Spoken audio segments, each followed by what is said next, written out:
I was sexually harassed, so Okay. that's my wife. The wise, very young please. Oh, Something. yeah. My wife is my love for Africa. Your Love for love for Africa. Africa. Awesome. Your wife. Mine is simply because I believe there's something I can do to help just one young To help just one young leader. one young leader. Yeah. That's super inspired. Priska. Okay. Why do you want to do this basically to? Because I want to see an inclusive society. That's why I want to do it. I want to, Why does an inclusive society matter to you? because I feel we'll be better off when everyone sees, when each person sees the other person as a part of the whole, like an important part of the whole, would actually be better society. Why is that important? Why is that important? Because to give everybody the opportunity to be who they want to be.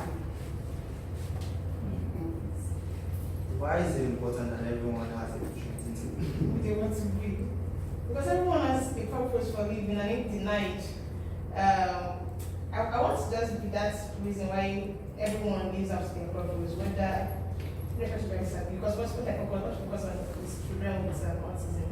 So people with disability, they can live up to what's expected. See, this journey of why is there. Sometimes it can be super simple, sometimes it can be very tough to narrow down, but it is what you must do because when you know why, it powers you through a lot of things. You know, for me, my why is really simple, and it's the reason why I do many things that I do. So I personally believe, I personally believe that Africa is going to be the next frontier globally. I personally believe that we're going to be a first world continent, I can say it. And I desperately want to see that happen, and I want to be responsible for making it happen. And the ways through which I walk to make it happen is across these three expressions that you see. So there is me, Dave Sokel, and I have these conversations, do different things, train and all of those. There's Enterprise here, and there's Content Africa. Now, before I even go into all of this, the way through which I want to make this work is because there are two forms. I personally believe that if Africa is going to become what it's going to become, that is fulfilling its stress potential, two things need to happen. We need to improve the quality of our humans, and we need to improve the quality of our businesses.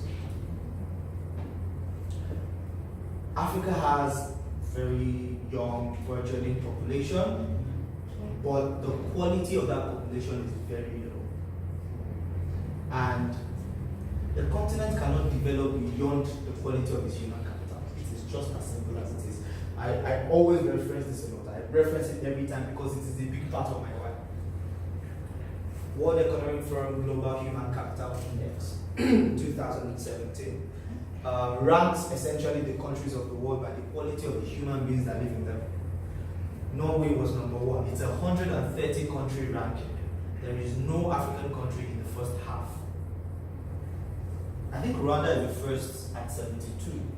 Ghana is 76 or something like that. And our dear Nigeria is 114. And for me, it is what it is, right? And the question is, how do we even, when you have this much population that is not actively contributing, that is not thinking creatively to advance the cause of themselves and their communities, how will the nation ever develop? So I believe that we need to develop people and we need to develop businesses. Enterprise works to develop people. Competence Africa works to develop. Enterprise works to develop businesses. Competence Africa works to develop people. And those people whose faces you can see clearly at the background are the amazing people who make it happen. And the one who makes me look like a superstar. And one of them is here. Please help me celebrate them. Yeah, they do great work. And yeah, so our conversation about structure, we have a lot to cover, so I'm going to try as much as possible to run through it, but ensuring that we cover everything we need to cover. But all of this conversation is going to be based on three truths that I personally believe that I would be surprised if you disprove. The first is the fact that who got you here will not get you there. I'm going to explain what that means. The person who got you here, where you are today, will not get you there. I have this conversation a lot with entrepreneurs, and it applies to you as well, because you are social innovators. What I mean by this is I believe that across every organization, every function, every initiative, there are 3 stages. There's the stage where you're trying to start. There is a stage where you're trying to stabilize. There's a stage where you're trying to scale. The person that you were that got you to start is different from the person you need to be in order to scale. The person that you are, in order to stabilize. The person that you are in order to stabilize is different from the person you need to be in order to scale. Many times we start things with the skill sets and the mentalities that we have. For a lot of us in the social impact area, we start from a place of pain or passion. It's one of those 2 things. However, starting from a place of being that person that has expressed pain or being that person that has so much passion is good enough to start, but it is not good enough to stabilize. The way I like to say this is, to start you need to be an entrepreneur, right? In your thinking, in your attitude and everything. To stabilize, you need to become a manager. To scale, you need to become a leader. There are 3 different skill sets. They are not the same thing. That is the reason why I tell people, the fact that you think you have entrepreneurial instinct and this and that, it does not make you a successful entrepreneur, because there will come a time when you need to learn to become a manager. You know that thing about entrepreneurs, and I'm sure that you guys must have experienced this, right? Or you must have seen people experience this as well. When people talk about entrepreneurial traits, they're always thinking about, just can-do attitude, appetite for risk, and that's not what it takes to be a manager. When it comes to as an entrepreneur, you can afford to take irrational decisions. Go with your gut feeling. When it gets to the realm of management, it is critical analysis. It is trend. It is data. It's a different skill set. And when it comes to the realm of scaling, it takes leadership. Leadership and management are 2 different things. So, who got you here will not get you there. And that is the reason why I emphasize this, is because it is important for you to understand that whilst you must have experienced or achieved a measure of success up until today, that does not qualify you for the next level of success you're going. It is the maturity that you put yourself through. It is that evolution, the things that you submit yourself to in order to go ahead of the business, to be the man that the business needs for the next level, or the woman that the business needs for the next level. That is something you must take very seriously. First truth. The second thing is, chaos grows nothing. One of the people that I respect so much, Steve Harris. I don't know how many people know Steve Harris. So Steve says something, is one of his mantras: ruthless execution. I'm a big fan of ruthless execution, because ruthless execution is what got me started, right? As beautiful as ruthless execution is, the best it would ever do is to get you started, right? There is, how do I explain this? Okay, so if you, in a chaotic manner, pull together lots of different resources, assume you want to build a house, or assume you want to build a tower, right? And you bring all of the things that you need to build that tower, and just bring everything. Sand, bring. Cement, bring. Wood, bring. Iron rod, bring. You just put everything in one location. You know the best that's going to happen? You have a heap.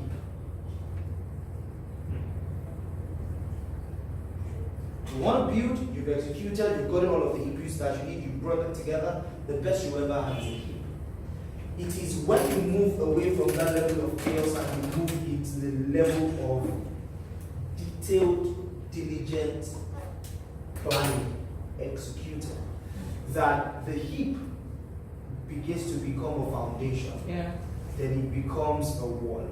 then it becomes a building. First floor, next floor, third floor, till you get where you go. There is I personally believe that the most important principle in life is balance. There is a time when you need to be ruthless and just do it, right? That mantra, just do it. There is a time when just do it doesn't work. You see, when it is just you and maybe your friend, you can be just doing it. When the stake of 10 families, livelihood is dependent on you, you can't be just doing it. When you have 10 people who's expecting their pay from you, you cannot just be just doing it. It takes a level of detailed thinking. So chaos doesn't grow anything. You might start something, but nothing ever grows. The reason why I'm telling you this is because structure is painful. I will tell you, it took me 3 years, and we are still in the matter. To build structure in my own business, the preacher of structure. 3 years that we even have. It took me 3 years to get to the point where I can leave the business and I know that when I come back, it will still be here. Right? But the thing is, I need to tell you this so that hopefully, my hope is that it gives you some motivation to desire to want to do the hard work of building structure. And the third thing is, dead soldiers don't fight. This for me is very interesting because a lot of us in this space, social innovators, we start from pain or we start from passion. However, if you power through your journey with that only, and you want to impact the world and change the universe, what will happen is that you will fizzle out, you will get stuck, you will then waste time, and then the whole thing will crumble. If you have refused to do what soldiers do. Soldiers can be one of the most impulsive people, at the same time they are one of the most detailed people. Every single, have you seen these US soldiers that go to Afghanistan and other places? You see how much gear they have on their body? It's because he knows that that one body, as it is decked like that, that's what's going to see him through a long time.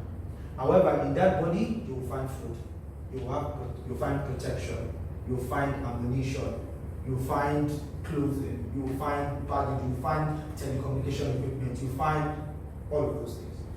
However, if you're a soldier and you don't do all of those things, you don't protect yourself, you don't prepare for taking care of yourself, your protection, your feeding, your all of those things, and you don't do those things, you say, oh man, I'm a trained Navy SEAL, I can do anything. Anybody that does anyhow, I will do them anyhow. The moment you get hit, the mission has been abolished for you. Other people can continue the mission, but for you, how does this translate? If you do not do the things that you need to do, all that passion that you have, all the people that you want to impact, is somebody else that impacts them, not you. Because dead soldiers don't fight. You die before you even get to the middle of the battlefield.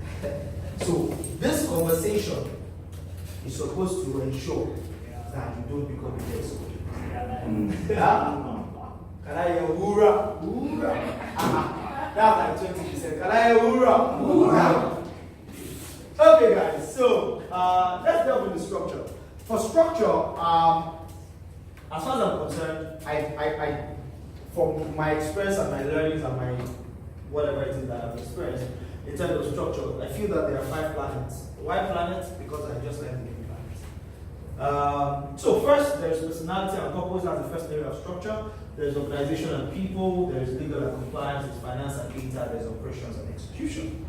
And then I'm just going to delve into the very first one: personality and purpose. Yeah, this. Okay.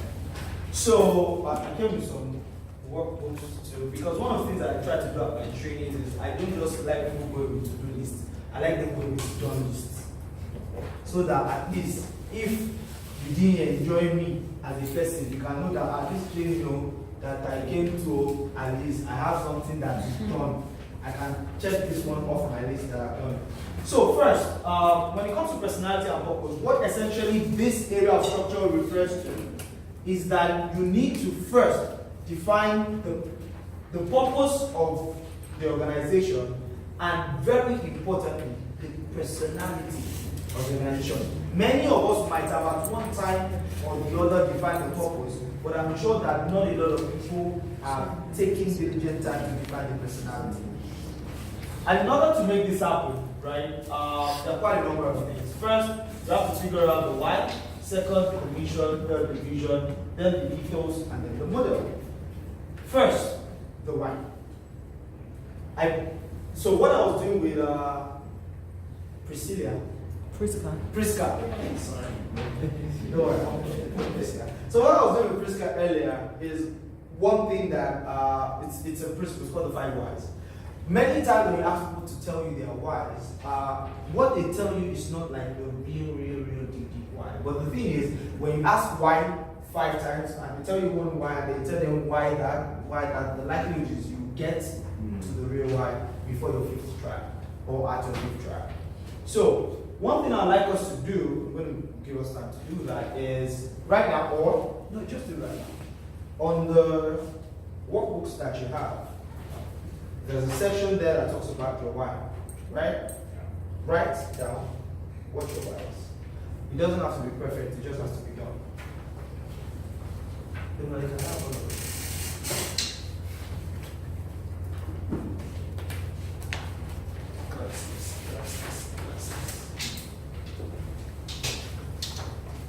Why do you do what you do?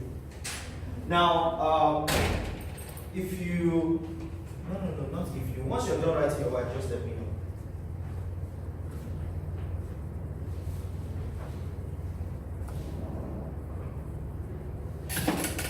This is the first area of structure, personality and purpose.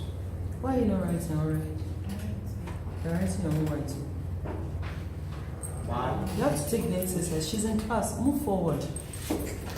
Draw 9 onto me. Honestly. Go and write your own.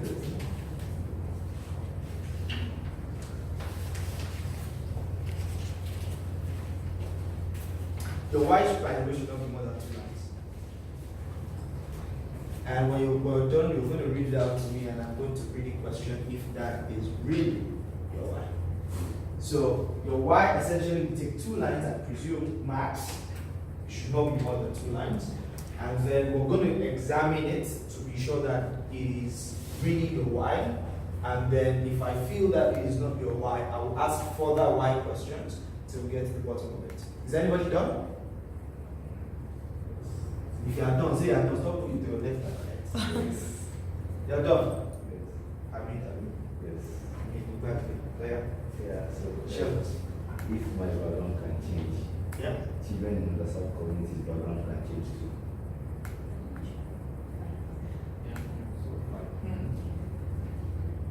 If your background can change, children in The sub-community. underserved community background can change. It was not your background that changed. I don't think your background changed. So when I hear the word background, what I would think is the setting that you came out from, Mhm. right? That setting hasn't changed. It is you who changed. Yes. Do you understand? That's the reason why I have a problem with the word background.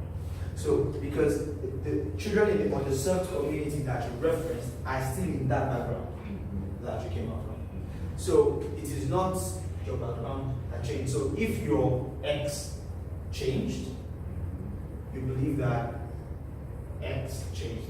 However, I would like you to go a bit deeper because when we're talking about the why, we're looking for triggers that caused your change to happen. Mhm. So you need to include that trigger. What is that critical factor that you feel was chiefly responsible for your transformation? I presume that that factor is what you're pushing to them right now as part of your initiative, right? So that factor needs to be represented in that why statement. So you need to rephrase that. Yeah, okay, what else to show us? Okay, to advocate for girls' transsexual safety. So Why? Why do we need to?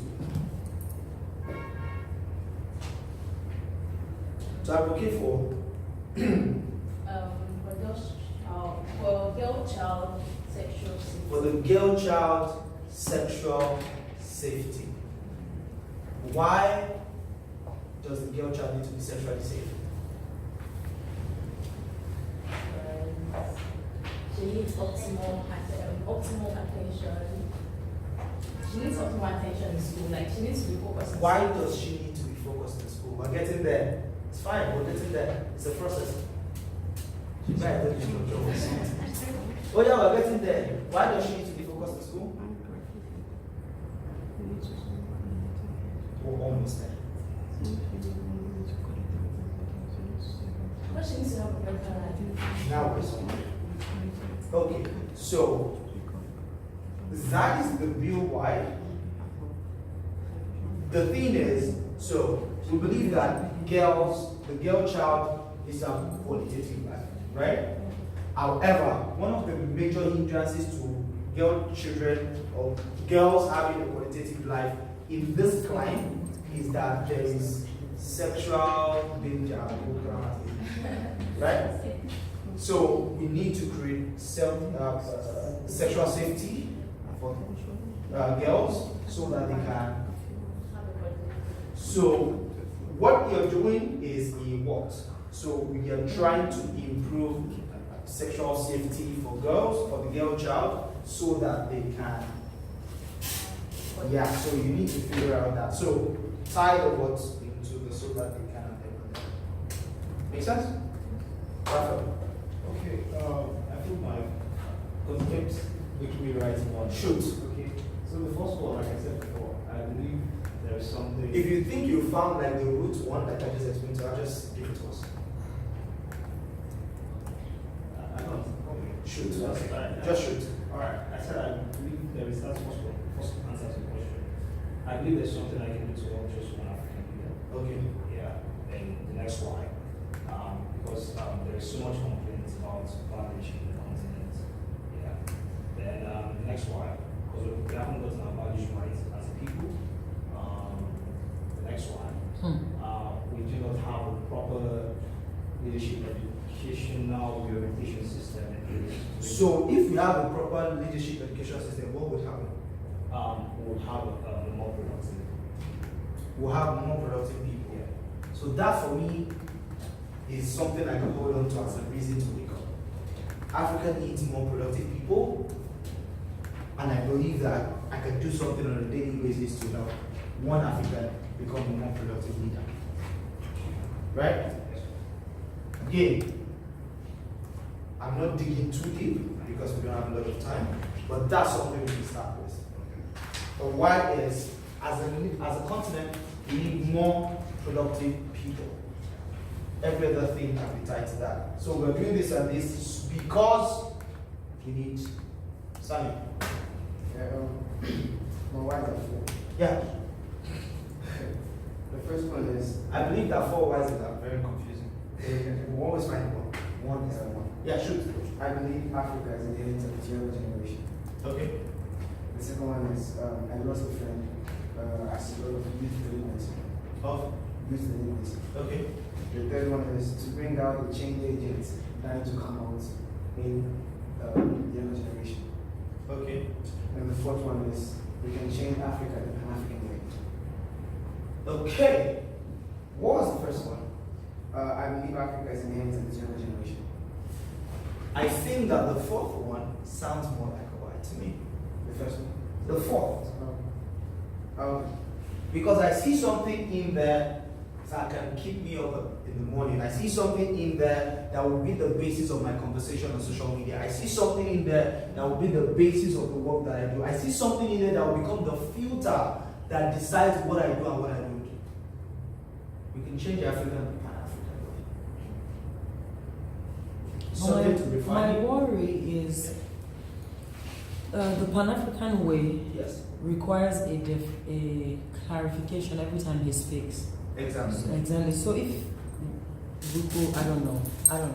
Joe, I'm just saying, the moment you just say to me, I can change Africa to Pan-African way, If you don't explain the Pan-African way to way, me, I it won't be might be part lost of in that translation movement. for a lot of people. So again, like I said, it's a starting point, but that for me is where you should begin to drill down, right?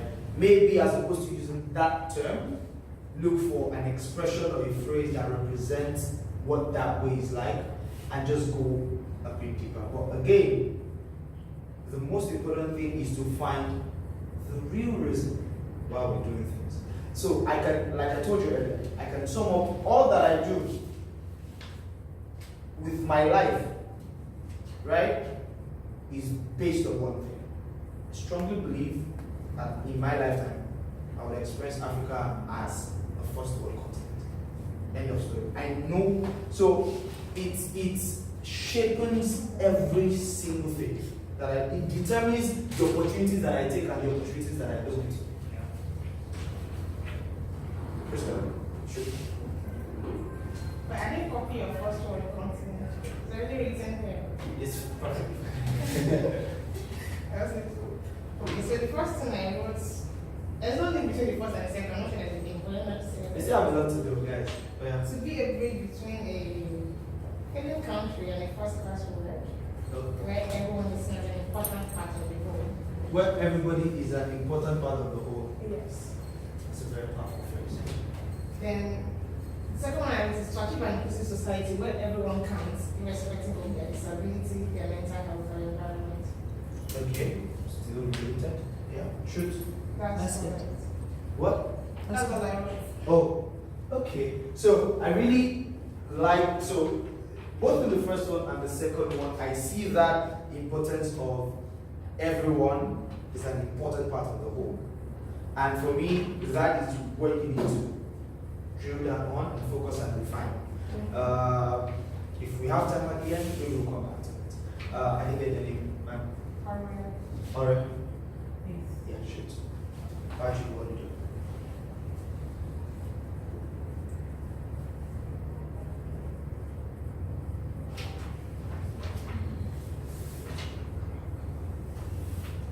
How much is it? No, you have to be specific. Alright, no wahala. Man, you want to share with us? Oh, you're not with us. No, I'm with you. Okay. Why do you want to Okay. No wahala. So the thing is, again, if structure was a thing of 130-minute session, I would have had my long time ago, right? But again, it's a starting point. This is beginning the conversation. Now, once you figure out your why, it refines your mission. You can go online and read about mission statement and mission statement. Maybe I haven't done that. I was surprised if you haven't. But again, as far as the personality of the organization, we really need to define what the mission is, which, as far as I'm concerned, is why are we here? What is it that we are here to do? For me, mission just answers why we're here. And then the vision then talks about, I wrote it out here, where are we headed with what we are doing and how do we get there? For me, that's what should that vision answers. And then there's the ethos, which essentially is the statement of beliefs, values, and characters that typify who you are. So, it's the set of beliefs, the character, the values that you think represent who you are. The reason why I prefer the word ethos to core values, the reason why I don't use core values is because most times when core values is used, it's used as singular words that does not really inspire any emotion as far as I'm concerned. So I hear excellence, integrity, accountability. And those things are used almost by almost every other company that you see. But for me, when I use ethos, I can start the statement with, we believe that every child, we believe that education is the right of every child. We believe that excellent people create excellent work, so we invest in our people. We believe that timeliness is the pinnacle of something. So we are a team of dedicated, blah, blah, blah, blah, blah, blah. But you've defined it for yourself, right? I think when you structure it that way, it means something. Integrity, Kiloshi. Accountability, what happened to it? Do you understand? Yeah. I like it structured in a way that evokes an emotion, and that's the reason why I use the ethos. Now, you have the why, you have the mission, you have the vision, you have the ethos, and then you have the model. Now, the model is a very simple thing. It's not, well, it's simple, and then well, it requires a lot of work. Don't worry, that one is not too bullshit. I'm just going to show you an example. Essentially, just talks about how you create value, how you deliver value, how you capture value. Okay, I'm talking to you.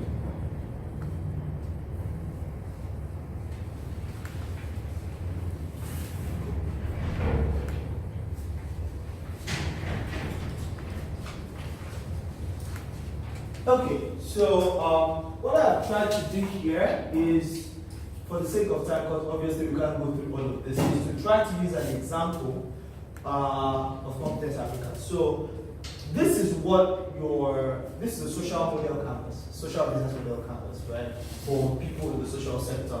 And it's slightly different from the typical business model canvas that a lot of people in the enterprise space use. And this begins with purpose, right, here, up here. And the purpose for us at Competence Africa is to improve the quality of Africa's human capital through technology adoption, right? Then, the second thing is, what impact are we going to make? We want to improve the skill sets of young Africans, thus giving them the tools that they need to lead the continent's growth. And then the next thing, right, is we'll come to this segment, customer segment, it's number 3. Who are we targeting? That's the question that this guy asked. So for all of the different interventions that you guys have, who is you targeting at? And I know that feeling of, no, we reach many people, find the most. So this guy here says, who are we targeting? This guy says, who are the people that are the first adopters? Are we together? No. What? The entirety. Sorry, sir. It's fine. Is it impacting? No, is it? No, I think you need move to forward. bring it forward. You need to bring it forward. Please, can you move the chair alongside?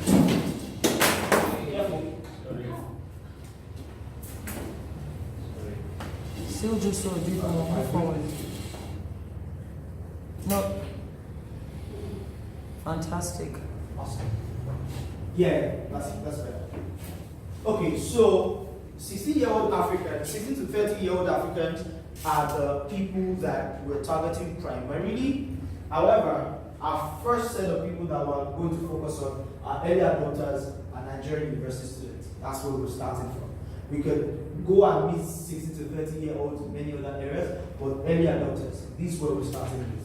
This is very important to state because as you're starting out, you don't have all the resources in the world.